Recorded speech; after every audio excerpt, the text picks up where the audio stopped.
A Werewolf Shifter Romance, written by Amelia Hart. Chapter 1. The Curse of Empty. The autumn wind howled through the stone corridors of Moonhaven Castle, carrying with it the scent of dying leaves and approaching winter. In the servants' quarters below, 19-year-old Bryn Fairhaven pressed her back against the cold stone wall, golden hair plastered to her pale cheeks with sweat and tears. Her emerald eyes darted toward the heavy wooden door, listening for footsteps that would signal another humiliation. "The Wolfless freak thinks she can hide from us," came Gareth Ironhold's mocking voice from the corridor beyond. His laughter echoed off the stones, joined by the cruel chuckles of his noble companions. "Come out, aberration. The ceremony awaits your spectacular failure." Bryn's hands trembled as she clutched the rough wool of her servant's dress. Tonight was the annual ceremony of awakening, where young wolves demonstrated their first transformation before the entire kingdom. At 19, she was already a year past the traditional age limit of 18. She was living proof of something that shouldn't exist. A werewolf who couldn't shift. The heavy door creaked open, and Finn's concerned face appeared. His brown hair was disheveled, his clothes bearing the mud stains of his work in the stables. At 20, he was one of the few people in the castle who still treated her with kindness. "Bryn, they're gathering in the great hall," he whispered urgently. "Lady Cordelia sent me to fetch you. You can't avoid this forever." "I can't do it, Finn." Her voice cracked like brittle ice. "Everyone will see that I'm broken, that I'm nothing." Finn stepped closer, his expression gentle but determined. "You're not nothing. You're the strongest person I know. You've survived things that would have destroyed others." Bryn thought of her parents, dead these 7 years in what Lady Cordelia had called a tragic hunting accident. She had been 12 then, too young to understand the whispered conversations that stopped whenever she entered a room. Too naive to question why the woman who had taken her in as a ward treated her more like a slave than family. "My parents would be ashamed," she whispered, touching the small silver pendant at her throat, the only thing she had left of them. "Your parents loved you," Finn said firmly. "Whatever happens tonight, that doesn't change." The sound of approaching footsteps made them both freeze. Lady Cordelia Ironhold swept into the room, her auburn hair twisted into an elaborate arrangement that spoke of wealth and power. At 35, she commanded respect through fear rather than affection. Her brown eyes, cold as winter stones, surveyed Bryn with barely concealed disgust. "Still cowering like a beaten dog, I see," Cordelia said, her voice dripping with false sympathy. "How disappointing, though not unexpected. Come, child, the kingdom awaits your performance." Bryn forced herself to stand, though her legs felt weak as water. "My lady, perhaps it would be better if I remained here tonight. I don't wish to embarrass your house." Cordelia's laugh was sharp as breaking glass. "Embarrass my house? Dear child, you've been doing that since the moment I took pity on you. Tonight, at least, we'll make your shame official." The great hall blazed with torchlight and the excited chatter of nobles from across the kingdom. Tapestries bearing the crests of various houses decorated the stone walls, while long tables groaned under the weight of elaborate feasts. At the far end of the hall, a raised platform awaited the evening's ceremonial transformations. Bryn took her place among the servants along the wall, trying to make herself invisible.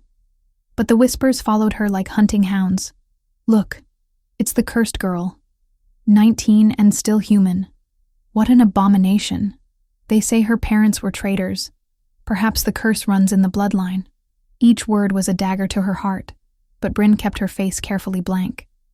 She had learned long ago that showing pain only encouraged more cruelty. The ceremony began with the younger nobles, 16 and 17-year-olds who shifted with graceful ease. Their wolves were beautiful, silver, brown, and gray creatures that moved with predatory elegance. The crowd applauded each transformation, parents beaming with pride. Then came Gareth's turn. Lady Cordelia's son stepped onto the platform with arrogant confidence, his red hair catching the torchlight. At 22, he had shifted years ago, but tradition demanded he demonstrate his abilities before taking on greater responsibilities within the house. His transformation was smooth and practiced. His russet wolf was large and powerful, drawing appreciative murmurs from the assembled nobles. When he shifted back to human form, he wore a smirk of supreme satisfaction. And now, Lady Cordelia announced, her voice carrying clearly through the hall. "We come to a special case. Bryn Fairhaven, ward of House Ironhold, will attempt her first transformation at the advanced age of 19. The whispers grew louder, more excited. This wasn't just ceremony now. It was entertainment. Bryn felt hundreds of eyes upon her as she made her way to the platform on unsteady legs. "Go on, then," Gareth called out, his voice full of malicious glee. "Show us your magnificent wolf, little servant." Bryn closed her eyes and reached deep within herself, searching for the spark of wildness that every werewolf possessed. She had tried this countless times in private, straining until her head pounded and her body ached. But now, with the entire kingdom watching, she tried once more. Nothing. The silence stretched on, broken only by the crackling of torches and the soft shuffle of feet. Bryn opened her eyes to find every face staring at her with expressions ranging from pity to disgust to cruel amusement. "Perhaps she needs encouragement," someone called out, and laughter rippled through the crowd. "Or perhaps she's exactly what we suspected," Gareth said, stepping closer to the platform. "A broken thing that doesn't belong among true werewolves." The words hit her like physical blows. Bryn stepped down from the platform, her cheeks burning with shame. But as she moved toward the servants' exit, Gareth's voice stopped her. "Where are you going, aberration? The ceremony isn't finished. Surely you have some explanation for your deficiency." Bryn turned back, something flickering in her chest. Not the wolf she longed for, but something else. Something that had been building for years under the weight of constant humiliation. "I have no explanation that would satisfy you, my lord," she said quietly. "But I am still here. Still standing. Whatever I am or am not, I survive." For just a moment, something shifted in the crowd's energy. A few faces showed surprise at her quiet dignity. But Gareth's sneer only deepened. "Survival isn't strength, servant. It's just stubbornness." He gestured dismissively. "Remove this embarrassment from my sight." As Bryn finally escaped to the servants' quarters, she didn't notice the way some of the older nobles exchanged meaningful glances. Nor did she see ancient Arian, the castle's herb woman, watching from the shadows with knowing eyes. That night, Bryn lay on her narrow cot in the servants' quarters, staring at the ceiling. Sleep eluded her, driven away by the echoing laughter of the great hall. But when exhaustion finally claimed her, the dreams came as they always did. A white wolf, larger than any she had ever seen, stood at the edge of a moonlit forest. Its eyes glowed with golden fire as it gazed at her with infinite patience. In the dream, Bryn could feel its power, its ancient wisdom, its desperate desire to reach her. But every time she tried to step closer, the wolf faded like morning mist. She woke with tears on her cheeks and a hollow ache in her chest that felt like grief for something lost before it could be found. Chapter 2. The Storm. Alpha arrives. 3 days after her public humiliation, Bryn carried a wooden bucket of scrub water through the castle's main corridor, her movements automatic after years of servitude. The stone floors gleamed from her morning's work, though she knew Lady Cordelia would find fault regardless. Her emerald eyes were rimmed with exhaustion. The dreams of the white wolf had grown more vivid each night, leaving her restless and aching. The sudden thunder of hooves in the courtyard made her pause. Through the tall windows, she could see a procession of riders approaching through the morning mist. At their head rode a man whose very presence seemed to command the autumn air itself. Even from this distance, Bryn could sense something different about him, a power that made her skin prickle with awareness. "Move, you worthless creature," Gareth's voice cut through her contemplation. He strode past her with his usual arrogance, nearly knocking the bucket from her hands. "Lord Ronan Stormheart arrives, and Mother wants everything perfect. Try not to embarrass us further." Bryn's breath caught. Ronan Stormheart, the most powerful alpha in the 7 kingdoms. Ruler of Valdris, the northern territory that controlled the mountain passes and commanded respect from all other regions. What could bring such a man to their modest castle? She hurried to complete her tasks, but curiosity drew her to the servants' entrance of the great hall as the formal reception began. Through a crack in the heavy wooden door, she could observe without being seen. Lord Ronan stood before Lady Cordelia's throne. and Bryn felt her heart skip at her first clear sight of him. He was tall and broad-shouldered, with dark brown hair that fell in waves to his collar, but it was his eyes that captured her, storm gray and penetrating, as if they could see straight through to a person's soul. A thin scar cut through his left eyebrow, adding to his dangerous appeal. "Lord Stormheart," Lady Cordelia purred, rising from her chair with practiced grace. "What an unexpected honor. To what do we owe this pleasure?" Ronan's voice was deep and resonant, carrying easily through the hall. "I'm investigating certain irregularities surrounding the death of Alpha King Aldwin. My sources suggest the circumstances were questionable." A subtle tension crept into Cordelia's posture. "How tragic that you doubt the official report. The Alpha King's hunting accident was thoroughly investigated by my late husband's men." "Your late husband's men," Ronan repeated, his tone neutral but somehow threatening. "How convenient that they're no longer available for questioning." Bryn watched, fascinated, as the two powerful figures circled each other verbally. Lady Cordelia's smile never wavered, but her knuckles were white where she gripped her chair. "Surely you don't suspect foul play," Cordelia said with a light laugh. "Who would dare harm the Alpha King? And more importantly, who would benefit from such a terrible act?" "An excellent question," Ronan replied. "I intend to find the answer." The formal dinner that evening was a tense affair. Bryn moved between the tables like a ghost, refilling wine goblets and removing empty plates. She had learned to make herself invisible during such gatherings. But tonight she felt hyper-aware of every sound, every glance. As she approached Lord Ronan's seat to refill his wine, disaster struck. Gareth chose that moment to gesture wildly while telling some boastful story, his elbow catching her arm. The pitcher tilted, sending dark red wine cascading down the front of Ronan's fine doublet. The great hall fell silent. Bryn's face burned with mortification as she stared at the spreading stain. In any other circumstance, such clumsiness would result in a severe beating. She dropped to her knees immediately. "My lord, I beg your forgiveness," she whispered, not daring to look up. "I am clumsy and worthless. Please allow me to stand up." The command was quiet, but absolute. Slowly, Bryn rose to her feet, finally meeting those storm-gray eyes. Instead of anger, she saw curiosity, and something else she couldn't identify. "What's your name?" Ronan asked, his voice gentler than she expected. "Bryn Fairhaven, my lord." His head tilted slightly. "Fairhaven. That name, interesting." He studied her face with an intensity that made her cheeks burn. "How old are you, Bryn Fairhaven?" 19, my lord." Something shifted in his expression. Surprise, perhaps, or recognition. 19. "And you serve in this house?" Before Bryn could answer, Lady Cordelia's voice cut through the moment like a blade. "The girl is my ward, Lord Stormheart. An orphan I took in from charity. I'm afraid she's rather damaged. She has never manifested her wolf." Murmurs rippled around the table. Ronan's gaze never left Bryn's face. "Never manifested? At 19? A genetic deficiency," Gareth added with cruel satisfaction. "We keep her around for simple tasks. She's harmless enough." "Harmless," Ronan repeated, and Bryn caught an odd note in his voice. How unusual.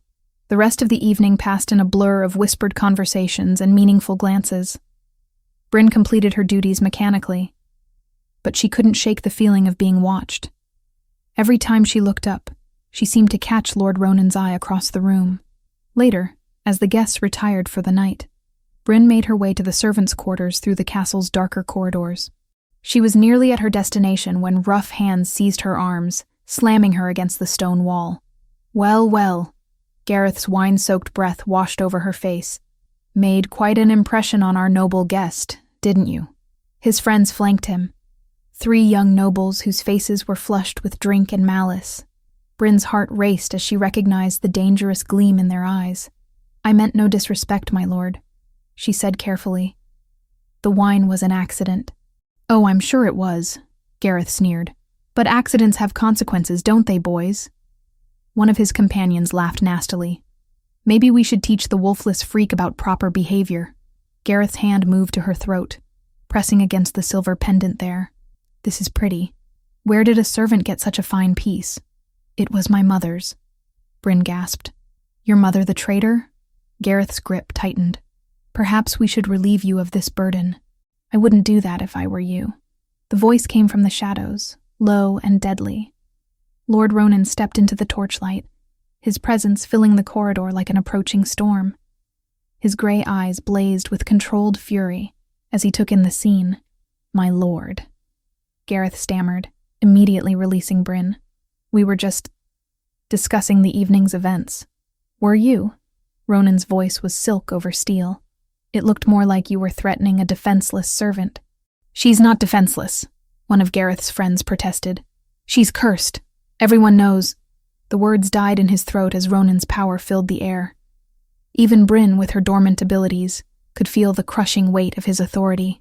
The three young nobles stepped back involuntarily, their faces pale. Return to your quarters, Ronan commanded. All of you. Now.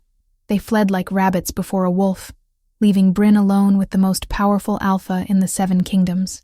She pressed her back against the wall, uncertain whether she was safer or in greater danger. Are you injured? His voice was gentle again, the threatening edge gone. Bryn touched her throat where Gareth's hand had been. No, my lord. Thank you for your intervention.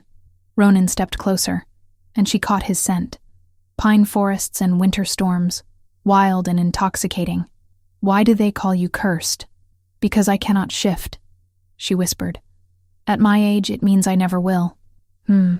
His gray eyes studied her with that same intense curiosity she'd noticed earlier. And yet, my lord? He reached out slowly, giving her time to pull away. When she didn't, his fingertips brushed her cheek with surprising gentleness. You have the most unusual scent. So faint I can barely detect it, but Bryn's breath caught. No one had ever mentioned her having any scent at all. Most assumed her lack of shifting meant she had no wolf scent whatsoever. What do you smell? She whispered. Ronan's thumb traced across her cheekbone, sending shivers through her entire body. Something wild. Something precious. Something that shouldn't be hidden away in servants' quarters. The moment stretched between them, charged with possibilities neither dared voice. Then Ronan stepped back, the connection broken. Be careful, Bryn Fairhaven, he said quietly. This castle holds more dangers than young nobles with too much wine. He turned and disappeared into the shadows, leaving Bryn alone with her racing heart and the lingering scent of pine and storms. That night, her dreams changed. The white wolf was no longer alone at the forest's edge. A great black wolf stood beside her, its golden eyes familiar and warm. Together, they watched Bryn with patient understanding, as if waiting for her to find the courage to join them in their moonlit world. Chapter 3. Buried Secrets. The morning after Lord Ronan's arrival brought an unusual tension to the castle. Bryn noticed it in the way servants whispered in corners, how Lady Cordelia's smile seemed more brittle than usual, and in the frequent messengers who arrived at dawn carrying sealed letters. She went about her duties with heightened awareness, the memory of Ronan's gentle touch still burning on her cheek. Bryn, child, come here. The voice belonged to Irian, the ancient herb woman who tended the castle's sick and injured. At 65, she was bent with age, but her gray eyes remained sharp as winter stars. Most of the nobles ignored her, dismissing her as merely another servant. But Bryn had always felt drawn to the old woman's quiet wisdom. Irian waited in the small chamber she used for preparing medicines, dried herbs hanging from the rafters like fragrant curtains. The air smelled of sage, lavender, and something darker that Bryn couldn't identify. Sit, my dear, Irian said, gesturing to a wooden stool. We need to speak of things long buried. Bryn settled herself, noting how Irian's weathered hands trembled slightly as she moved among her bottles and pouches. Is something wrong? You seem troubled. Troubled? Irian's laugh was brittle as autumn leaves. Child, I have been troubled for 7 years, ever since the night your parents died. The words hit Bryn like a physical blow. What do you mean? They died in a hunting accident. Everyone knows lies. Irian interrupted sharply. Your parents, Aldrich and Meredith Fairhaven, were murdered because they discovered something that threatened powerful people. Something about bloodlines and birthrights that certain individuals would kill to keep secret. Bryn's hands clenched in her lap. That's impossible. If you knew this, why didn't you speak before? Because speaking would have meant your death as well, Arian said, her voice heavy with old pain. I have watched over you these 7 years, child, keeping you alive the only way I knew how, by letting them believe you were nothing. Wolfless, powerless, harmless. But I am those things, Bryn whispered, though something deep in her chest stirred restlessly. Arian moved to an old chest in the corner, her movements deliberate despite her age. From within its depths, she withdrew a leather-bound journal, its pages yellowed with time. This belonged to your mother. She hid it before the end. Read, child. Learn what you truly are. With trembling fingers, Bryn opened the journal. Her mother's elegant handwriting filled the pages, documenting research into ancient bloodlines and royal genealogies. But it was a particular passage that made Bryn's breath catch. The legend speaks of the White Wolf ancestral, the first alpha queen who united the 7 kingdoms under one crown. Her bloodline was thought extinct after the Great War, but Aldrich has found evidence that suggests otherwise. If our suspicions are correct, if the royal line survived in hiding, then the rightful heir to the throne still lives. The child bears the mark. She will manifest when the time is right, when danger calls forth her true nature. Bryn's fingers flew to the silver pendant at her throat, suddenly understanding its significance. The mark, she breathed. Your mother foresaw that revealing the truth too early would mean death for you all, Arian explained. The current ruling families have built their power on the assumption that the royal line died out. Your existence threatens everything they've worked to achieve. Lady Cordelia, Bryn said, pieces clicking together. She knew. That's why she took me in.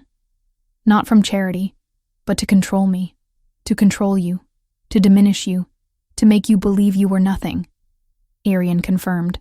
And it might have worked, if not for Lord Ronan's arrival. Bryn looked up sharply. What does he have to do with this? Arian's eyes glinted with something that might have been hope. True alphas can sense royal blood, even when it's dormant. His presence has awakened something in you, hasn't it? You feel it stirring. Before Bryn could answer, the sound of approaching footsteps made both women freeze. Arian quickly hid the journal beneath a pile of herb pouches, just as Gareth pushed through the chamber door without knocking. What are you doing here, freak?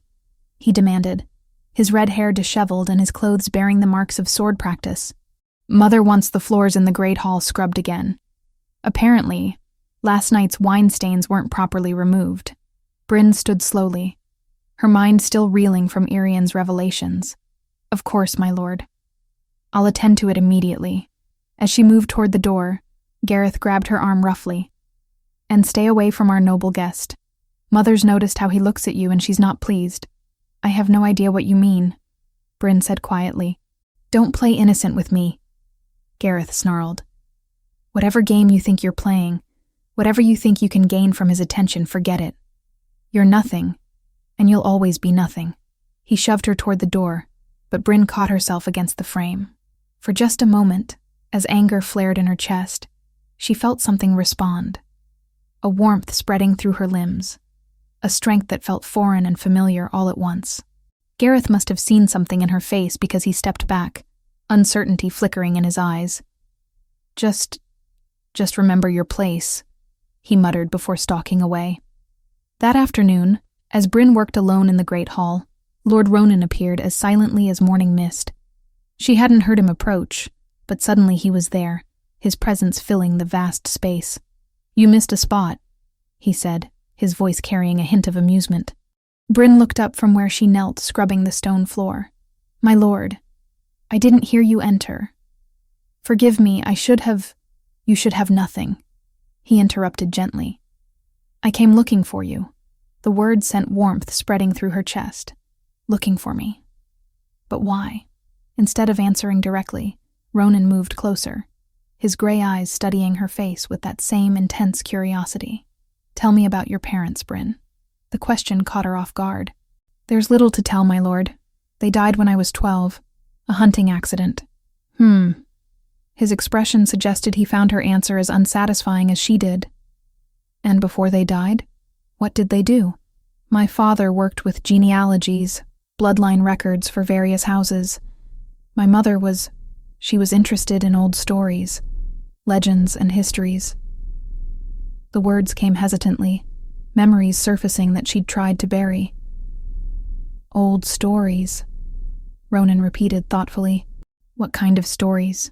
Bryn set down her scrub brush, her hands trembling slightly. Stories about the time before the 7 kingdoms were divided. About the royal line that once united them all.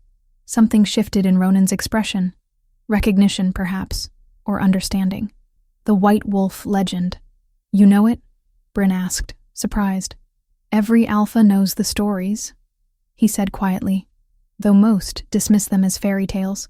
The first alpha queen, blessed by the moon goddess herself, who could command the loyalty of all wolves. They say her bloodline carried special gifts, healing, foresight, the ability to inspire absolute devotion. But it's just a legend, Bryn said, though her mother's journal seemed to burn against her memory. Is it? Ronan knelt beside her, bringing them to eye level. What if I told you that some bloodlines leave traces, even when they're hidden? What if I said that true power sometimes sleeps until the right moment awakens it? Before Bryn could respond, the great hall's doors burst open. Lady Cordelia swept in with her usual dramatic flair, but Bryn caught the flash of alarm in her brown eyes when she saw them together. Lord Stormheart, Cordelia said, her voice honey-sweet but with underlying steel. I trust you're finding everything satisfactory with your accommodations? Ronan rose smoothly, his movement casual, but somehow protective as he positioned himself slightly in front of Bryn. Quite satisfactory, thank you. I was just discussing the castle's history with Miss Fairhaven. She has a fascinating knowledge of genealogical records. Does she? Cordelia's smile grew sharper. How industrious of her, though I fear her education may be somewhat incomplete. Orphans often have such limited perspectives on historical matters. On the contrary, Ronan said coolly, I find that those outside the nobility often possess the most unbiased understanding of true history. They have nothing to gain from perpetuating convenient fictions. The verbal thrust hit its mark. Cordelia's composure cracked just slightly, enough for Bryn to glimpse the calculating intelligence beneath her gracious facade. Of course, Cordelia recovered smoothly. Though I wonder if your investigation wouldn't benefit from speaking with those who actually lived through recent events. Those with first-hand knowledge of the Alpha King's final days. An excellent suggestion, Ronan agreed. I'll be sure to interview everyone who was present during that time. Every witness, every servant, every person who might have observed something significant. The threat in his words was subtle, but unmistakable. Cordelia's knuckles whitened where she gripped her skirts. Naturally, she said. Transparency serves everyone's interests. Bryn, dear, I believe Cook needs assistance in the kitchens. You mustn't keep her waiting. It was a dismissal, clear and final. Bryn rose, gathering her cleaning supplies. As she passed Lord Ronan, their fingers brushed briefly. The contact sent electricity racing up her arm, and for one startling moment, she felt something else. A presence at the edge of her consciousness, wild and powerful and achingly familiar. Be careful, he murmured, too quietly for Lady Cordelia to hear. Some secrets are more dangerous than others. That night, Bryn lay on her narrow cot, her mother's journal hidden beneath her mattress. The conversation with Ronan replayed in her mind, along with Irian's revelations about her true heritage. The pendant at her throat seemed warm against her skin, pulsing in rhythm with her heartbeat. As sleep finally claimed her, the dreams came with new intensity. The White Wolf stood in a moonlit clearing, no longer alone. Surrounding her were dozens of other wolves, an entire pack bowing their heads in reverence. But at the center of the vision stood a figure Bryn finally recognized. Herself. No longer the cowering servant, but standing tall and proud, power radiating from her like starlight. In the dream, she finally understood what Irian had tried to tell her. She wasn't broken, or cursed, or incomplete. She was exactly what she was meant to be. The sleeping queen, waiting for her moment to wake. Chapter 4. The Hunt and Discovery. A week after Bryn's encounter with the journal, Lady Cordelia announced a grand hunting expedition to honor Lord Ronan's visit. The entire castle buzzed with preparation as nobles polished their weapons and servants readied supplies for the 3-day venture into the Whispering Woods. Bryn watched the activity with growing unease, her newfound awareness making her sensitive to the undercurrents of tension flowing through the castle. "You seem troubled, child," Arian observed as they worked together in the herb garden, gathering supplies for the hunting party's medical kit. Bryn's hands paused over a cluster of healing mint. "Something feels wrong about this hunt. Lady Cordelia has been too pleased with herself, and Gareth keeps shooting meaningful glances at his friends. Trust your instincts," the old woman advised, her weathered fingers selecting particular herbs with practiced care. "Your bloodline carries gifts of foresight. The closer you come to awakening, the stronger these premonitions will become. But what can I do? I'm just a servant." "No one listens to servants." Arian's gray eyes fixed on her with startling intensity. "You could ensure you're present to witness whatever they plan. Servants are often invisible to their betters, a trait that can be quite useful." The idea was audacious and dangerous, but it took root in Bryn's mind like a stubborn seed.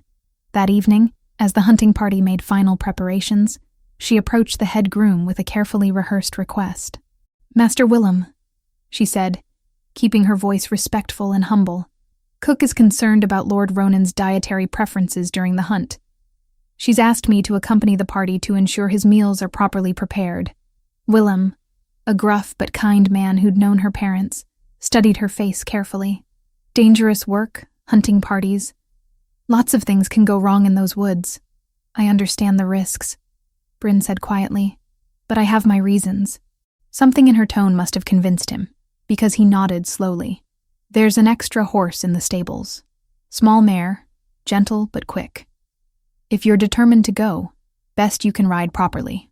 The next morning dawned crisp and clear, with autumn mist clinging to the castle walls like ghostly fingers. Bryn had barely slept, her dreams filled with images of white wolves running through dark forests and storm-gray eyes that seemed to see straight through her soul. She dressed carefully in her plainest traveling clothes and braided her golden hair into a practical plait. The silver pendant lay hidden beneath her collar, its weight a constant reminder of the secrets she now carried. The hunting party assembled in the courtyard as the sun crested the eastern mountains. Lord Ronan sat astride a magnificent black destrier, his presence commanding even among the gathered nobles. He wore practical hunting leathers that emphasized the powerful lines of his frame, and his dark hair caught the morning light like polished bronze. Lady Cordelia rode side saddle on a dainty white palfrey, her burgundy riding habit immaculate despite the early hour.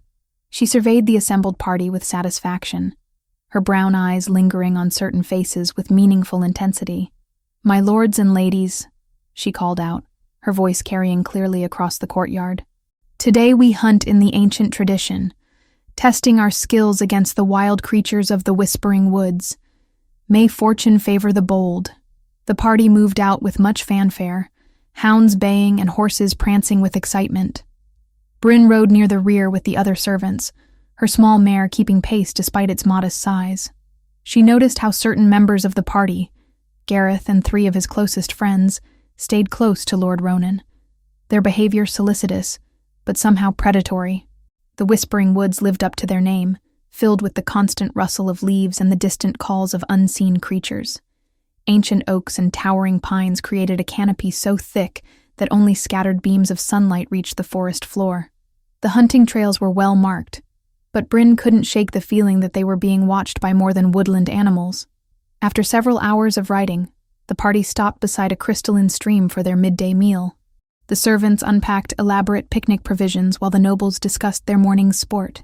Several deer had been taken, along with a wild boar that required 6 men to carry. Bryn busied herself with serving duties, but her attention remained fixed on the subtle dynamics playing out among the hunters. She noticed how Gareth and his companions kept maneuvering to separate Lord Ronan from the main group, suggesting private conversations about hunting strategies that required moving deeper into the woods. "The old oak grove would be perfect for afternoon sport," Gareth was saying, his tone casual but his eyes bright with anticipation. "The deer trails converge there, and the terrain provides excellent stalking opportunities. Lord Ronan studied the young man with those penetrating gray eyes. "I'm not familiar with that particular area. Perhaps you could guide me there?" "Of course, my lord. It would be my honor." Something cold settled in Bryn's stomach as she watched the exchange. The oak grove lay in the deepest part of the forest, far from the main hunting trails. If something happened there, help would be hours away. As the party prepared to resume hunting, Bryn made her decision. While the others mounted their horses, she slipped away into the underbrush, following the stream that would lead toward the oak grove. Her mare was tethered with the other servants' horses. She would have to proceed on foot and trust in her knowledge of these woods from childhood explorations. The forest grew darker and more mysterious as she moved deeper into its heart. Her soft-soled boots made little noise on the carpet of fallen leaves, and she found herself moving with an instinctive stealth that surprised her. More than once, she paused as strange sensations washed over her. Awareness of distant animals, the feel of wind patterns through the trees, scents that spoke of things her conscious mind couldn't interpret. She reached the oak grove just as Lord Ronan and his guides arrived from the opposite direction. Hidden behind the massive trunk of an ancient tree, Bryn watched as the small party dismounted in the shadowy clearing. "Magnificent trees," Lord Ronan observed, his voice echoing strangely in the enclosed space. "They must be centuries old." "Indeed," Gareth agreed, though his attention wasn't on the oaks. "My lord, there's something we need to discuss. Something about your investigation that requires privacy." Ronan's posture shifted subtly, becoming more alert. "I'm listening." What followed made Bryn's blood run cold. Gareth and his companions weren't there to hunt deer. They were there to eliminate the threat that Lord Ronan represented to Lady Cordelia's ambitions. The conversation revealed a conspiracy that reached back to the death of the Alpha King, a carefully orchestrated murder designed to clear the path for Cordelia's rise to power. "You've been asking too many questions," Gareth said, his hand moving casually toward the hunting knife at his belt. "Mother thought you might be reasonable, but you're proving troublesome." "Troublesome," Ronan repeated, his voice deadly quiet. "That's an interesting choice of words." The attack came without warning. 3 of them moved simultaneously, coordination speaking of careful planning. But they had underestimated their target. Lord Ronan was an alpha in the truest sense, his reflexes enhanced by supernatural speed and strength. The fight was brief but vicious. Steel rang against steel as hunting knives clashed with Ronan's sword. But even an alpha could be overwhelmed by numbers, especially when those numbers included trained warriors fighting with desperate determination. Bryn watched in horror as a blade found its mark, slicing deep across Ronan's ribs. He stumbled, blood staining his leather jerkin, and she saw Gareth raise his knife for a killing blow. Something snapped inside her chest. Not breaking, but awakening. Power flooded through her limbs like liquid fire. Her vision sharpened impossibly, showing her every detail of the grove with crystal clarity. Sense exploded across her senses. Fear, blood, metal, and beneath it all, something wild and ancient rising to meet the danger. She burst from her hiding place with inhuman speed, her body moving with coordination she'd never possessed. Her hand closed around a fallen branch as thick as her arm, wielding it like a weapon with strength that should have been impossible for her slight frame. The first attacker went down hard, his skull cracking against an oak trunk. The second barely had time to turn before her improvised club caught him across the temple. Gareth spun to face this new threat, his face twisted with shock and rage. "You," he snarled, raising his bloody knife. "Impossible. You're nothing. You're—" His words died as he met her eyes. They blazed with golden fire. No longer the gentle green of her human form, but something far older and more dangerous. For the first time in his life, Gareth faced a predator that outmatched him completely. The third attacker made the mistake of trying to flank her. Without conscious thought, Bryn spun and caught him with a backhand blow that sent him flying across the clearing. The crack of breaking ribs echoed through the grove like thunder. Gareth backed away, his knife trembling in his grip. "What are you? This isn't possible. Mother said you were broken, that you had no wolf." Bryn stepped toward him, power radiating from her small frame like heat from a forge. "Your mother lied about many things. But this ends now." Before Gareth could respond, the sound of approaching horses filled the grove. The rest of the hunting party had followed the sounds of combat, arriving to find their noble companions scattered across the ground like broken dolls. Lord Ronan struggled to his feet, one hand pressed against his bleeding side, his gray eyes fixed on Bryn with wonder and something deeper. "How?" he whispered. "How did you—" "I don't know," Bryn said honestly, the golden fire fading from her eyes as the immediate danger passed. "I felt you were in danger, and something inside me just responded." Lady Cordelia rode into the grove at that moment, taking in the scene with rapidly calculating eyes. Her son knelt in the leaves, his knife forgotten as he stared at Bryn in terror. 3 of her co-conspirators lay unconscious around the clearing, while Lord Ronan bled from injuries that should have been fatal. "What happened here?" she demanded, though Bryn could see that she already understood far too much. "Your son and his friends attempted murder," Ronan said quietly, his voice carrying absolute authority despite his injuries. Fortunately, Miss Fairhaven arrived in time to prevent it. Cordelia's gaze fixed on Bryn, and for the first time, the servant girl saw genuine fear in those calculating brown eyes. "Impossible," she breathed. "You're nothing. You've always been nothing." "No," Bryn said simply, finally understanding the truth that had been hidden from her for so long. "I've always been exactly what I was meant to be. I just needed the right moment to remember." As the hunting party dealt with the aftermath of the attack, Bryn helped support Lord Ronan back to his horse. His blood soaked through her sleeve where she touched him, but she felt no revulsion, only a fierce protectiveness that seemed to sing in her bones. "Thank you," he murmured as they rode slowly back toward the castle. "You saved my life." "You would have done the same," she replied, though she wasn't sure how she knew that with such certainty. His storm-gray eyes found hers, and she saw recognition there, not just of her actions, but of what she was becoming. "Yes," he said quietly, "I would have," without hesitation. The words carried weight beyond their simple meaning, speaking of bonds forged in crisis and destinies finally beginning to unfold. As they emerged from the whispering woods, Bryn felt the silver pendant pulse against her throat, warm with promises of revelations yet to come. Chapter 5. Betrayals and Revelations. The 3 days following the attack in the Oak Grove transformed the castle into a pressure cooker of whispered conversations and meaningful glances. Lord Ronan recovered from his injuries with supernatural speed, though he bore the scars as evidence of how close death had come. Gareth and his surviving conspirators languished in the castle's dungeons, their fates awaiting Lord Ronan's judgment. Bryn found herself caught between worlds, no longer invisible as a mere servant, but not yet acknowledged as anything more. The other servants regarded her with a mixture of awe and fear, while the nobles watched her with calculating suspicion. Only Arian seemed unsurprised by recent events, nodding sagely whenever their paths crossed as if everything was unfolding exactly as expected.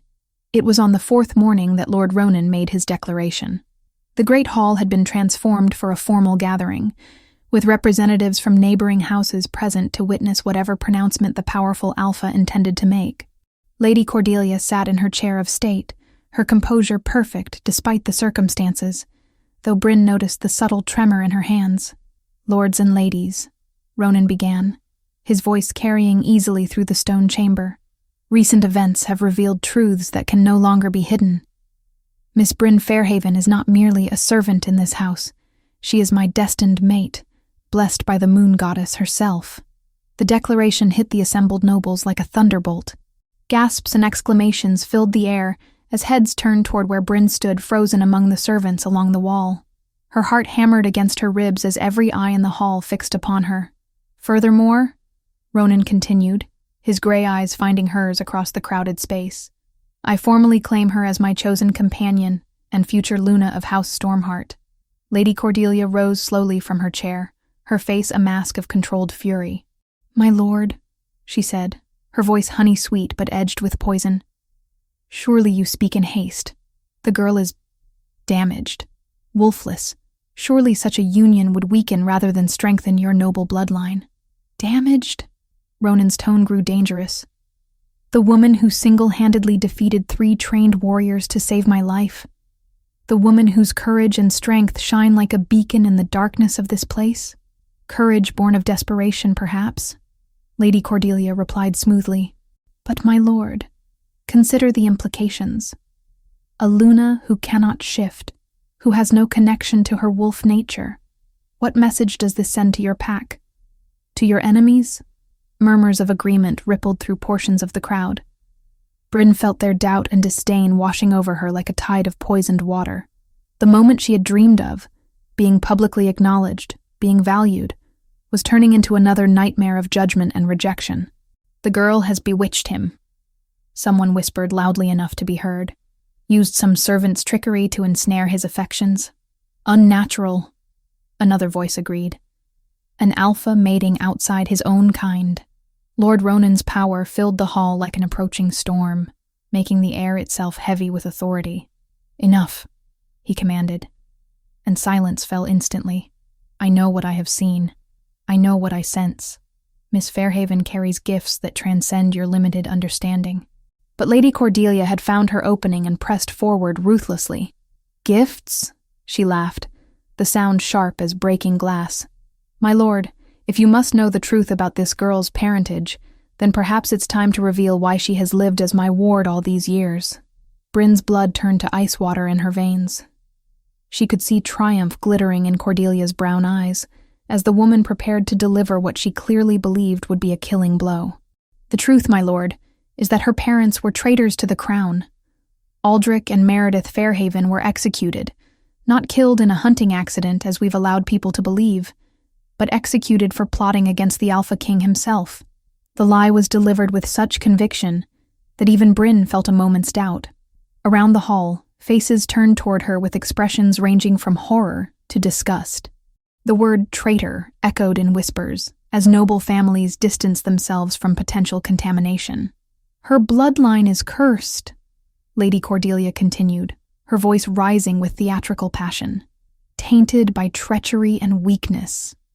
I took her in from Christian charity, but I've always known she carried the seeds of her parents' corruption. Lord Ronan stepped forward, his gray eyes blazing with fury. You dare speak of corruption? You who orchestrated the murder of the Alpha King? You who sent assassins into the forest to eliminate an inconvenient witness? Careful, my lord, Cordelia replied, her smile never wavering. Accusations require proof, whereas the evidence of this girl's unfitness is obvious to all. She has bewitched you with servant's cunning, using your noble nature against you. The political maneuvering was masterful. By questioning Bryn's worthiness, rather than denying the assassination plot, Lady Cordelia shifted the focus away from her own crimes. The assembled nobles found it easier to believe that a servant girl had used feminine wiles to ensnare their powerful guest, than to accept that one of their own was a murderer. Perhaps, suggested Lord Aldwyn of House Ravenclaw, his voice diplomatically neutral, this matter requires more careful consideration. Surely Lord Stormheart would benefit from time to reflect, away from immediate influences. Agreement rumbled through the hall.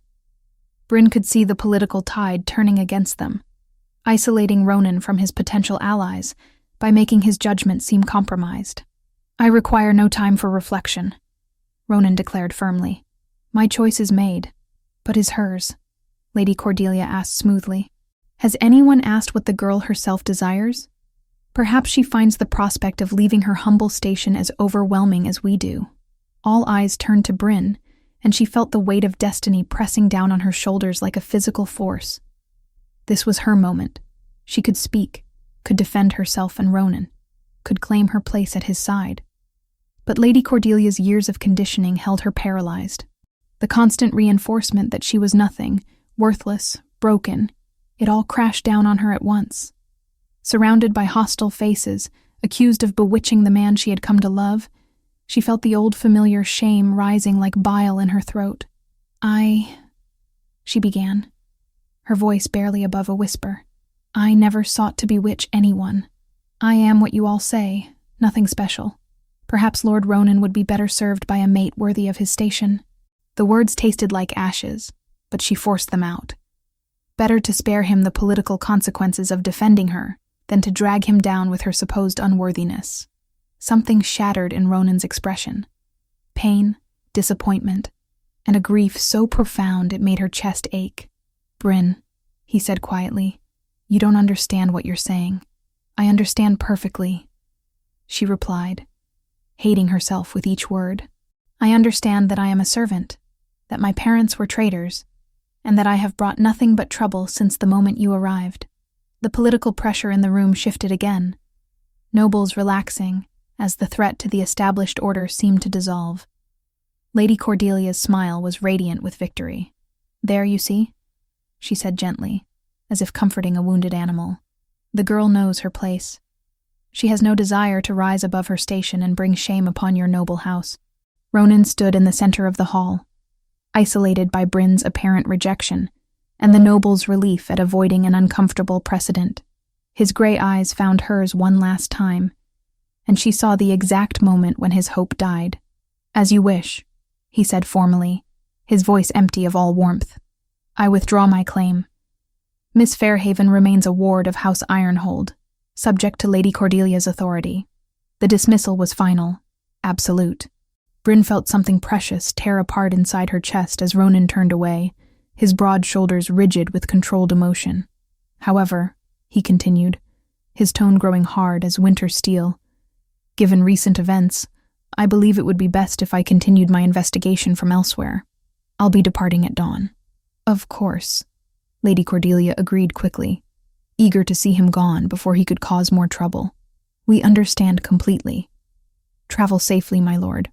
That evening, as the castle settled into uneasy quiet, Bryn sat alone in her small chamber, staring at the leather journal that contained her mother's research.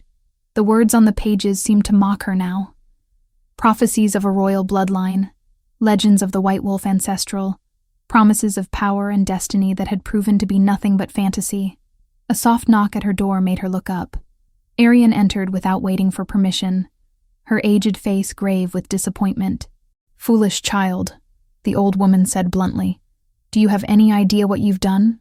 "I've saved him from making a terrible mistake," Bryn replied, though her voice lacked conviction. "Lady Cordelia was right. I would only have weakened him." "Lady Cordelia is a murderer and a liar," Arian snapped. "And you've just handed her everything she wanted on a silver platter." "What was I supposed to do? Stand there and watch as his reputation was destroyed because of me? Let him sacrifice his position for someone who can't even shift?" Arian moved closer, her gray eyes blazing with frustration. "You were supposed to trust in what you are, instead of what others have told you to believe. You were supposed to have faith in the mate bond that even a blind fool could see burning between you." "There is no mate bond," Bryn said desperately. "That was just wishful thinking. Political necessity. He needed an excuse to investigate Lady Cordelia's crimes, and I provided convenient cover. Is that what you truly believe?" Arian asked softly. "After everything that's happened, after the power you manifested in the forest, after the way your very soul responds to his presence." Bryn's hands trembled as she closed the journal. "It doesn't matter what I believe. He's leaving at dawn.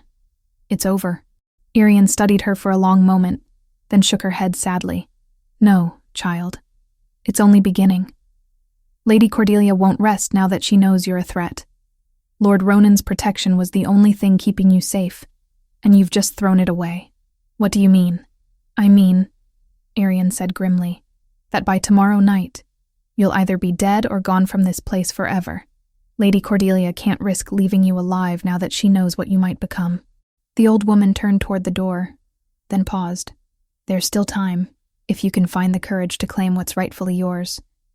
But time is running short, and dawn comes whether we're ready or not." After Arian left, Bryn lay on her narrow cot, staring at the ceiling as tears tracked silently down her cheeks. Outside her window, storm clouds gathered on the horizon, and she could hear the distant rumble of thunder approaching. By morning, Lord Ronan would be gone, taking with him her last chance at something resembling happiness. But more than that, she realized with growing dread, he would also be taking the only protection she had against Lady Cordelia's ambitions. Arian was right. Her brief moment in the spotlight had made her a liability that couldn't be allowed to survive. As lightning flickered outside her window, Bryn finally understood that her choice in the Great Hall hadn't saved anyone. It had simply ensured that when the end came, she would face it utterly alone. Chapter 6. The Awakening of the White Wolf. The night after Lord Ronan's departure brought no peace to Moonhaven Castle. Bryn lay sleepless on her narrow cot, her heart heavy with the weight of lost possibilities. Through her small window, she could see storm clouds gathering on the horizon, and something in the charged air made her skin prickle with unease. She had made the right choice, she told herself for the 100th time. Better to spare Ronan the political consequences of defending her than to drag him down with her supposed unworthiness. But the hollow ache in her chest suggested that righteousness was a cold comfort when it meant losing the only person who had ever seen her as more than nothing. The soft creak of floorboards in the corridor made her freeze. It was well past midnight. No servant should be moving through the castle at this hour. Bryn held her breath, listening as careful footsteps approached her chamber door. The latch lifted silently, and 3 figures slipped into her room like shadows given form. Even in the darkness, she recognized their shapes. Lady Cordelia, flanked by 2 of her most trusted guards. They moved with predatory purpose, believing their prey to be helpless and unaware. "Carefully now," Cordelia whispered, her voice carrying a satisfaction that made Bryn's blood run cold. "We mustn't damage her too badly.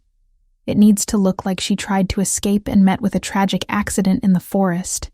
Bryn forced herself to remain still, breathing slowly and evenly as if deep in sleep. Through barely cracked eyelids, she watched as one of the guards approached with a length of rope, while the other positioned himself by the window. "Such a shame," Cordelia continued softly. "The poor girl, overcome with grief at Lord Ronan's rejection, fled into the wilderness in despair. Wolves or bandits must have found her before we could organize a rescue. Tragic, really." The guard reached for her, and Bryn moved. The power that had awakened in the oak grove blazed to life again, but stronger now, more focused. She rolled away from grasping hands with inhuman speed, her bare feet finding purchase on the stone floor as she sprang to her feet. "Impossible," Cordelia breathed, her composed facade cracking as Bryn faced them with eyes that glowed like golden flames in the darkness. The first guard lunged forward, confident in his size and strength advantage. He discovered his mistake when Bryn's palm struck his chest with enough force to send him flying backward into the stone wall. The crack of breaking ribs echoed through the small chamber as he crumpled unconscious to the floor.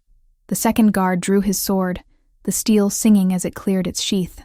"Witch," he snarled, circling her cautiously. "Demon spawn." "Neither," Bryn said quietly, power thrumming through her voice in a way that made the very air shiver. "Just someone who's finally tired of being afraid." Lady Cordelia backed toward the door, her brown eyes wide with terror and calculation. "Guards!" she screamed. "Help! The servant girl has gone mad." But before reinforcements could arrive, the window behind them exploded inward. Glass shattered across the floor, as a figure in a dark traveling cloak vaulted through the opening with fluid grace. Lord Ronan straightened slowly, his gray eyes taking in the scene with deadly comprehension.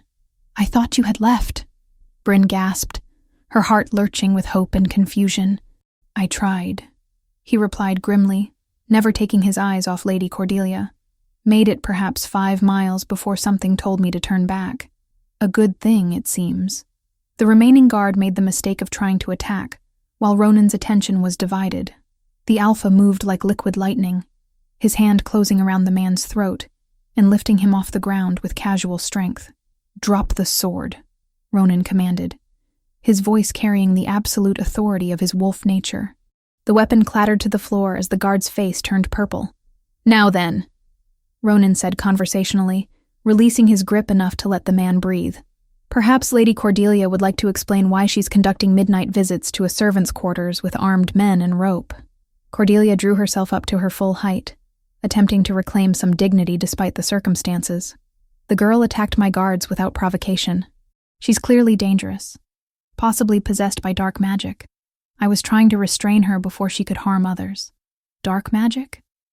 Ronan's tone was deceptively mild. "How interesting. And what would you call the poison you used to murder the Alpha King? Or the silver weapons your son employed against me in the forest? You have no proof of such wild accusations." Cordelia snapped, though perspiration beaded on her forehead. Your obsession with this servant has clearly affected your judgment. Perhaps, Ronan agreed, though I find it curious that you felt the need to eliminate her so urgently. Almost as if you're afraid of what she might become. During their verbal sparring, Bryn became aware of a strange tugging sensation in her chest, as if something was calling to her from beyond the castle walls. The silver pendant at her throat grew warm, pulsing in rhythm with her accelerated heartbeat. "We need to leave," she said suddenly, the certainty rising from some deep instinct. "Now. Tonight." Ronan's gaze flicked to her, reading the urgency in her expression. "Where?" "I don't know," Bryn admitted, "but somewhere safe. Somewhere I can understand what's happening to me." Before anyone could respond, the sound of running footsteps filled the corridor outside. Lady Cordelia's screams had finally roused the castle guards, and soon they would be trapped. "The window," Ronan decided quickly. "Can you manage the climb down?" In response, Bryn gathered her skirts and swung her legs over the windowsill. The drop to the courtyard below would have terrified her a week ago. But now she felt no fear. Power flowed through her limbs like liquid starlight, making the impossible seem routine. She landed in the courtyard with cat-like grace, her bare feet silent on the cobblestones. Ronan followed a moment later, his warrior's training evident in the controlled way he absorbed the impact. "The stables," he murmured, taking her hand. "My horse is still saddled." They ran through the sleeping castle like ghosts, avoiding the paths of torchlight as guards searched for intruders. Ronan's destrier waited in the shadows, stamping impatiently as if sensing the urgency of their flight. "Where are we going?" Bryn asked, as Ronan lifted her onto the horse's back before swinging up behind her. "Somewhere your questions can be answered," he replied, his arms encircling her as they rode out into the storm-lashed night. "There's someone you need to meet." They rode hard through the darkness, following paths that seemed to exist more in Ronan's memory than in any visible reality. The storm that had been building all evening finally broke around them, sending sheets of rain cascading from the black sky. But instead of misery, Bryn felt exhilarated. The wild weather seemed to echo something awakening in her own nature. After hours of hard travel, they finally stopped at what appeared to be ruins, half swallowed by the forest. Ancient stones thrust up through thick undergrowth, their surfaces carved with symbols that seemed to glow faintly in the lightning's intermittent illumination. "What is this place?" Bryn asked as they dismounted near a structure that might once have been a temple. "The Sanctuary of the First," Ronan replied, his voice reverent. "Built by the original Alpha Queen to honor the moon goddess who blessed her bloodline. If answers exist anywhere, they exist here." As they approached the ruined temple, a figure emerged from the shadows between the ancient columns. Bryn expected to see Arian, but instead found herself facing a woman she didn't recognize. Tall and regal, with silver hair that seemed to capture moonlight despite the cloudy sky. "You're late," the woman said calmly, as if she had been expecting them, though I suppose that's fitting. The royal bloodline was always prone to dramatic timing. "Royal bloodline?" Bryn repeated, her voice barely above a whisper. The woman smiled, and in that expression, Bryn saw shadows of her own features, reflections of her mother's face in old portraits. "My dear child," the woman said gently, "allow me to introduce myself properly. I am Seraphine Fairhaven, your grandmother, and the last guardian of the sacred bloodline." The revelation hit Bryn like a physical blow. "That's impossible. My grandmother died when I was small." "I allowed that fiction to protect you," Seraphine replied, "just as we allowed many lies to keep you safe until the time of awakening arrived. But that time is now upon us, and deception serves no further purpose." She gestured toward the ruined temple, where carved symbols were beginning to glow with soft silver light. "Come, child. It's time you learned what you truly are, and why so many have died to keep that knowledge hidden." As they entered the ancient sanctuary, Bryn felt power thrumming through the very stones beneath her feet. The pendant at her throat grew warmer, resonating with forces that had slept in this place for centuries. "The White Wolf Ancestral," Seraphine began, her voice taking on the cadence of ritual, "was not merely the first Alpha Queen. She was chosen by the moon goddess herself to unite the 7 kingdoms under one crown. Her bloodline carried gifts that transcended normal werewolf abilities, the power to heal to inspire absolute loyalty, to commune directly with the divine forces that shape our world. But she died, Bryn protested. The bloodline was lost in the Great War. Hidden, Seraphine corrected. Not lost. We learned that power attracts enemies, that being too visible invites destruction. So we went underground, scattered to the far corners of the kingdoms, waiting for the time when the blood would run true again. She turned to face Bryn fully, and in the growing silver light, her resemblance to both Bryn and her mother became unmistakable. That time is now, granddaughter. You are the White Wolf reborn, destined to reclaim the throne that is yours by divine right. The words should have filled Bryn with joy or triumph, but instead she felt only crushing weight. I can't even shift, she said desperately. How can I be anything special when I can't even manage what every other werewolf does naturally? Because your wolf is not like others, Seraphine replied gently.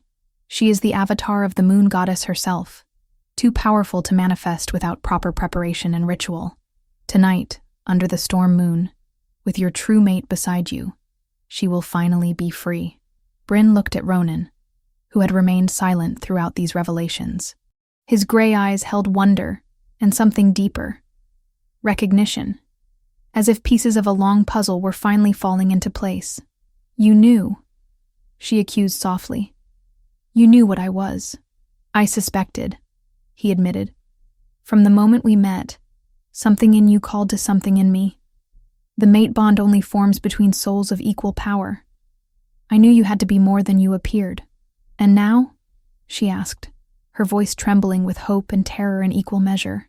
Now we find out what the moon goddess has planned for us both, he replied, taking her hand as thunder rolled overhead and the ancient temple blazed with silver fire. The awakening was about to begin. Chapter 7. The White Queen's Revenge. 3 months had passed since Bryn's awakening in the ancient temple, and in that time, the 7 kingdoms had buzzed with whispers of the returned White Wolf. From her hidden stronghold in the northern mountains, she had gathered loyal followers. Werewolves who remembered the old stories, nobles who had grown weary of corrupt leadership, and common folk who yearned for justice. The transformation ritual had been beyond anything she could have imagined. When her wolf finally emerged under the storm moon, it was magnificent, pure white as fresh snow, larger than any wolf in recorded history, with eyes that blazed like golden stars. The ancient bloodline had awakened fully, bringing with it abilities that transcended normal werewolf nature, accelerated healing, supernatural strength, and most importantly, the power to inspire absolute loyalty in other wolves. Now, as autumn gave way to winter, the time had come to reclaim what was rightfully hers. The coronation is set for today at sunset, Commander Aldrich reported, his weathered face grim with distaste. The grizzled veteran had been among the first to pledge his loyalty when word spread of Bryn's true identity. Lady Cordelia will be crowned Queen of the 7 Kingdoms in the Great Cathedral. Half the nobility will attend, hoping to curry favor with the new regime. Bryn stood at the window of her mountain retreat, watching snow fall across the peaks. Her golden hair was now adorned with a simple silver circlet. Not the crown of the kingdoms, but an ancient symbol of her bloodline's authority. She wore traveling clothes of fine white leather, practical, but unmistakably regal. Perfect, she said quietly. Let them all gather in one place. It will make our message more efficient. Ronan approached from behind, his presence warming her like sunlight. The mate bond had grown stronger since her awakening, creating a connection between them that transcended mere attraction. He was her anchor, her strength, her partner in all things. Are you ready for this? He asked softly, his hands settling on her shoulders. Bryn leaned back against his broad chest, drawing comfort from his solid warmth. I've been ready since the night my parents died. Since the first time Gareth called me worthless. Since Lady Cordelia decided that murdering a king was preferable to accepting rightful succession. Through the window, she could see their assembled forces. 200 of the finest warriors from various kingdoms, all united under the banner of the White Wolf. It wasn't a large army by traditional standards, but when each soldier was a werewolf loyal unto death, numbers became less significant. The cathedral will be heavily guarded, Aldrich warned. Cordelia isn't a fool. She knows there are those who question her claim to the throne. Good, Bryn replied, turning to face her war council. I want witnesses. I want every noble in the 7 kingdoms to see what happens when someone tries to steal what belongs to the rightful heir. The ride to the capital took most of the day, their force moving through snow-covered forests like hunting wolves. Bryn rode at their head, her white wolf form magnificent against the winter landscape. In this shape, she felt truly complete, powerful, graceful, connected to the wild forces that shaped the world. They reached the outskirts of the capital as the sun began its descent toward the western mountains. The great cathedral rose like a mountain of carved stone in the city's heart, its spires reaching toward the darkening sky. Torches blazed from every window, and the sound of celebration echoed through the streets. They're making merry, one of Bryn's lieutenants observed with disgust. Celebrating the coronation of a murderer. Let them celebrate, Bryn said calmly, shifting back to human form as they approached the cathedral square. It will make their shock all the more profound. The plaza before the cathedral teemed with people, nobles in their finest clothes, common folk hoping to catch a glimpse of the ceremony, and guards stationed at every entrance. The air hummed with excitement and political tension, as the greatest gathering in decades prepared to witness history.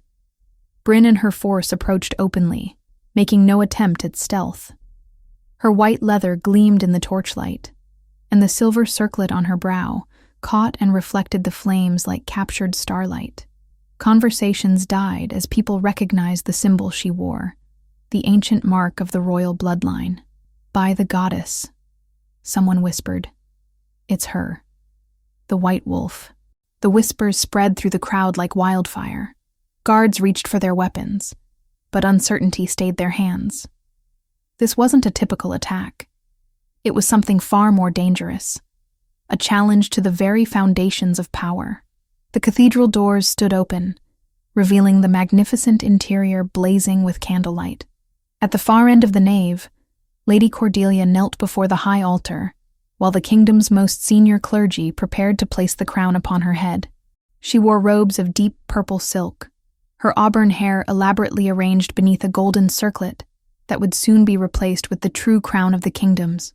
Bryn walked through the cathedral doors with the steady pace of absolute certainty. Her followers spread out behind her, their presence filling the sacred space with the quiet menace of predators who had finally cornered their prey. The ceremony faltered as whispers spread through the assembled nobility. Heads turned toward the disruption, and shocked gasps echoed off the vaulted ceiling as people recognized the young woman they had dismissed as a worthless servant. What is the meaning of this interruption? Demanded Archbishop Matthias, his voice carrying across the suddenly silent cathedral. This is a sacred ceremony. Guards, remove these.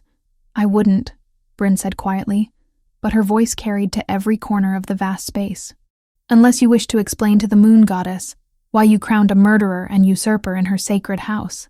Lady Cordelia rose slowly from her knees, her brown eyes blazing with fury and calculation. She had aged in the months since Bryn's escape, stress and paranoia carving lines around her eyes and mouth. Guards, she commanded. Arrest this pretender and her followers for disturbing the peace and threatening the crown. But the guards hesitated. Something about Bryn's presence, her quiet authority, made them reluctant to act. In the uncertain silence, she began to walk down the center aisle toward the altar. Lords and ladies of the 7 kingdoms, she said, her voice growing stronger with each step. You are about to witness the coronation of a woman who murdered your rightful king and has spent years suppressing the truth of the royal succession. Lies, Cordelia shrieked. This girl is delusional, poisoned by wild fantasies. She has no claim to anything. No claim? Bryn reached the steps leading to the altar and began to climb. I am Bryn Fairhaven, daughter of Aldrich and Meredith Fairhaven, granddaughter of Seraphine Fairhaven, direct descendant of the White Wolf ancestral, who first united these kingdoms under one crown. She paused on the highest step, turning to face the assembled crowd. I am the rightful heir to the throne you seek to steal, Cordelia Ironhold, and I have come to claim what is mine. The transformation began without warning. Power blazed through Bryn's human form as she called upon her wolf nature. But this was no ordinary shift. Light erupted from her skin like captured moonbeams as her body expanded and changed, growing into the magnificent white wolf that dwarfed all others. Gasps and cries of awe echoed through the cathedral as nobles witnessed something from the oldest legends made manifest. The white wolf stood nearly as tall as a horse, her fur gleaming like fresh snow, her golden eyes blazing with divine authority. "Impossible," Cordelia breathed, backing away from the altar. "This cannot be real." The white wolf's response came not in words, but in power that washed over every werewolf in the cathedral like a tide. One by one, nobles who had been sitting or standing dropped to their knees as their wolves recognized and submitted to the ultimate alpha. Even those who had never shifted felt the compulsion, their human nature overwhelmed by the presence of divinity made flesh. Lady Cordelia alone remained standing, her face twisted with desperate rage. "I will not bow," she snarled. "I have worked too hard, sacrificed too much, to yield to some peasant girl with delusions of grandeur." The white wolf regarded her with patient golden eyes, then began to shift back to human form. But the power remained, radiating from Bryn like heat from a forge as she faced her enemy. "You murdered King Aldwyn," she said, her voice carrying absolute authority. "You orchestrated attempts on Lord Ronan's life. You tried to have me killed to protect your stolen throne. Do you deny these charges?" "I deny nothing," Cordelia screamed, her composure finally cracking completely. "I did what was necessary to secure the future of these kingdoms. You think your bloodline makes you fit to rule? You're nothing but a servant girl who got lucky." "Perhaps," Bryn agreed calmly. "But I am a servant girl who commands the loyalty of every wolf in this room. While you command nothing but fear and hate." As if to prove her point, Gareth chose that moment to stumble forward from where he had been kneeling among the other nobles. Lady Cordelia's son looked haggard and broken, his red hair unkempt and his clothes disheveled. "Mother," he gasped, reaching toward her with desperate hands. "Please, stop this. She is what she claims to be. Can't you feel it? The power, the authority? We cannot fight the moon goddess herself." Lady Cordelia stared at her son with disgust. "Weak," she spat. "Just like your father, bowing to power instead of seizing it." But even as she spoke, Bryn could see the defeat in her eyes. Surrounded by kneeling nobles, faced with the manifest power of the royal bloodline, Lady Cordelia finally understood that her ambitions had reached their end. "I offer you a choice," Bryn said quietly. "Submit now, confess your crimes, and accept exile from these kingdoms. Or continue this charade and face the justice that your victims deserve." For a moment, silence stretched through the cathedral like a held breath. Then Lady Cordelia drew herself up to her full height, fixing Bryn with a stare full of venom and pride. "I choose neither," she snarled, and suddenly there was a knife in her hand, a silver blade gleaming with deadly purpose. She lunged toward Bryn with desperate fury, but her attack never landed. Ronan had shifted to his massive black wolf form and intercepted her charge, his jaws closing around her wrist with crushing force. The knife clattered across the marble floor as Lady Cordelia's scream of pain echoed through the sacred space. "Enough," Bryn commanded, and Ronan released his grip, allowing the broken woman to collapse at the altar steps. Lady Cordelia lay gasping, cradling her injured arm. Her dreams of power finally shattered beyond repair.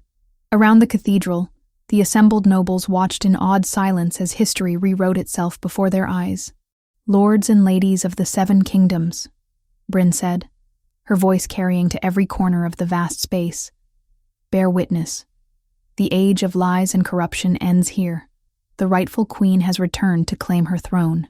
She reached down and lifted the true crown from where it had fallen during the struggle, an ancient circlet of silver and moonstone that had adorned the heads of the royal bloodline for generations untold. "I am Bryn of House Fairhaven, the White Wolf reborn, and I claim the throne of the 7 kingdoms by right of birth, by blessing of the moon goddess, and by the will of those who serve me." As she placed the crown upon her own head, every werewolf in the cathedral, noble and common alike, raised their voices in a howl of recognition and submission that shook the very stones of the ancient building. The White Queen had returned, and her reign of justice was about to begin. Chapter 8. The New Era. 3 months after her coronation, Queen Bryn Fairhaven stood on the balcony of the royal palace, watching the sun rise over a kingdom transformed. The early spring air carried the scent of blooming flowers and new beginnings, a stark contrast to the harsh winter that had marked the end of Lady Cordelia's corrupt reign. The woman who had once scrubbed floors now wore a gown of flowing white silk, the ancient crown of the kingdoms resting easily upon her golden hair. But more than her clothes had changed, there was a quiet confidence in her bearing now, a sense of rightful authority that even her former tormentors could not deny. "Your Majesty," came a familiar voice from behind her. Bryn turned to see Finn approaching, though he now bore the insignia of a royal knight rather than the rough clothes of a stable hand. His loyalty during her darkest days had been rewarded with a position of honor in her new court. "Just Bryn when we're alone," she said with a warm smile. "You earned that right long before I wore a crown." Finn grinned, some of his old casual manner returning.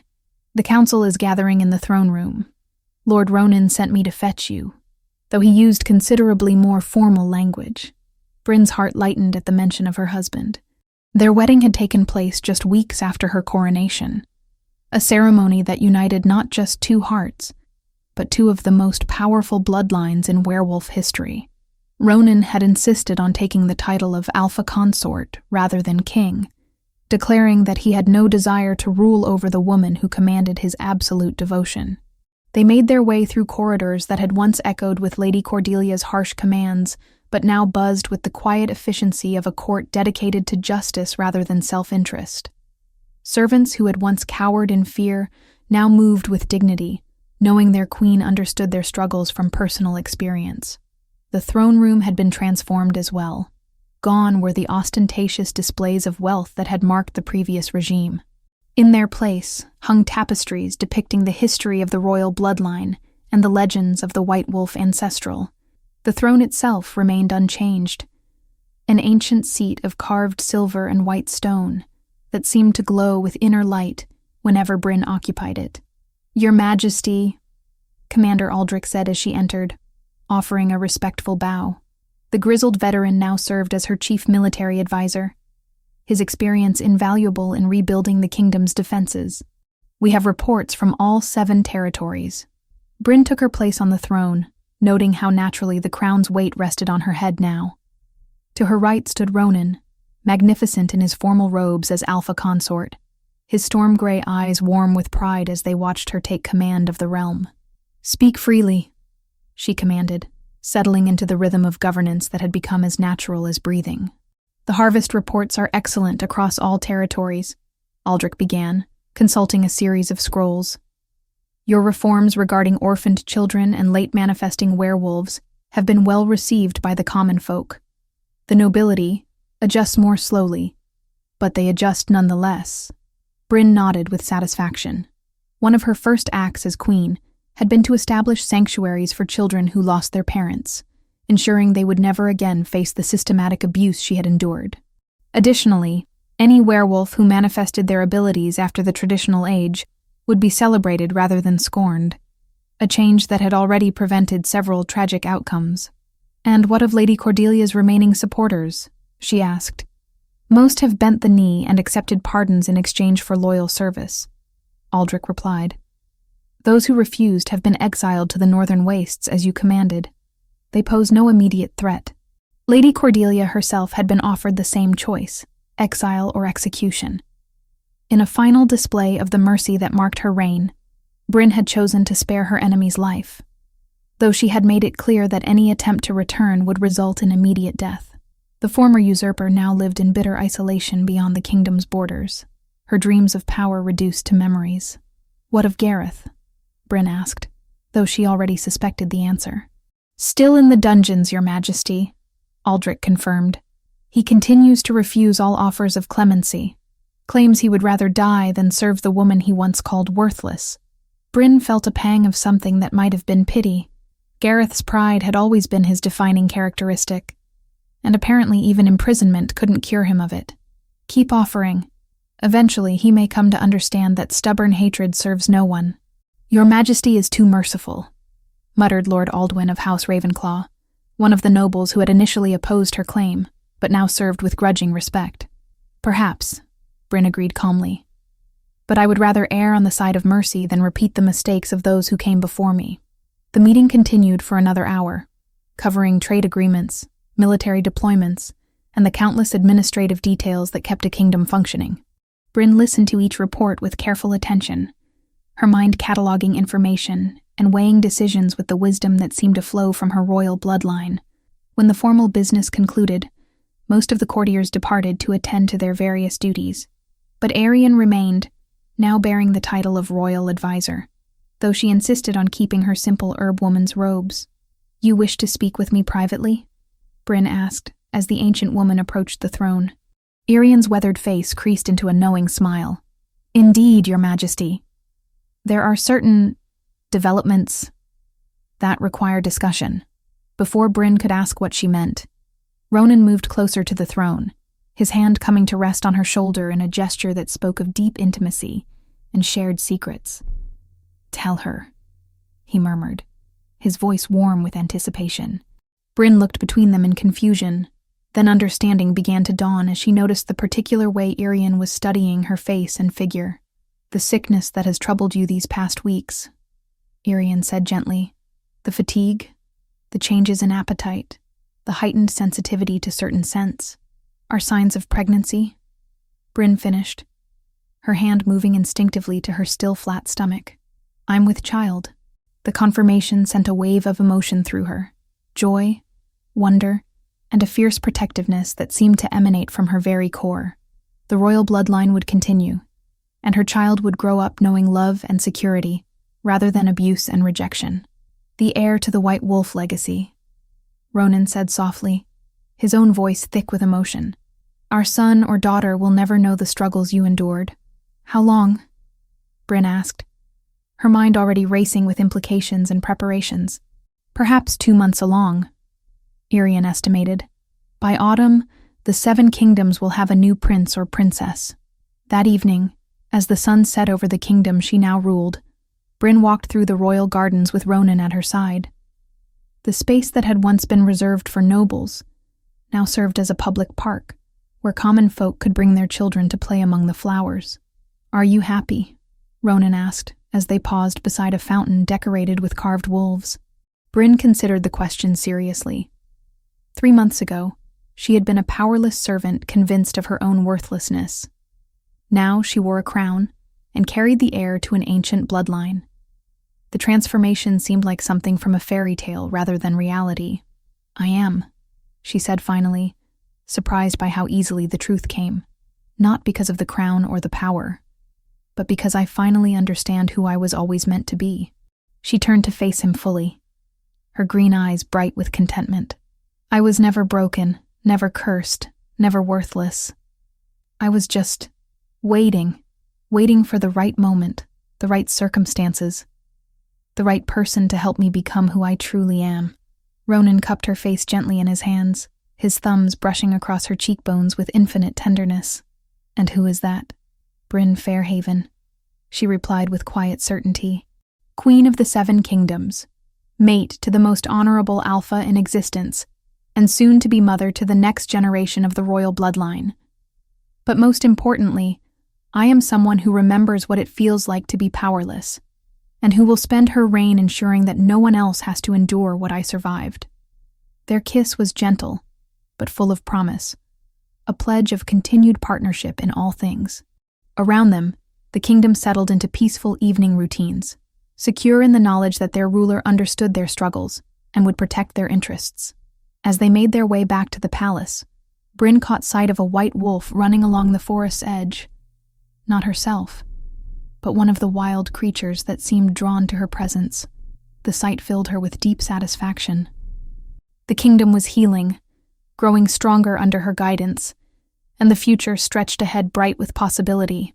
Later that night, as she lay in the royal bed with Ronan's protective arms around her, Bryn reflected on the journey that had brought her to this moment. Every humiliation, every moment of despair, every instance where she had been called worthless or broken. It had all been necessary preparation for this destiny. The servant girl who had once scrubbed floors was gone, transformed into a queen who would reshape the 7 kingdoms according to principles of justice and mercy. The white wolf had returned, just as the ancient prophecies foretold, and her reign would be remembered as the beginning of a new golden age. Outside the palace windows, the moon shone down on a realm at peace, blessing the woman who had reclaimed her birthright and the man who loved her completely. In the months and years to come, their story would be told in every corner of the kingdom, a tale of transformation, justice, and the power of love to overcome any obstacle. But for now, Queen Bryn Fairhaven of the 7 kingdoms simply smiled in her sleep, one hand resting protectively over the new life growing within her, secure in the knowledge that she had found her true place in the world at last. The White Wolf's legacy would continue, and with it, the promise of a better future for all who dwelled within her domain.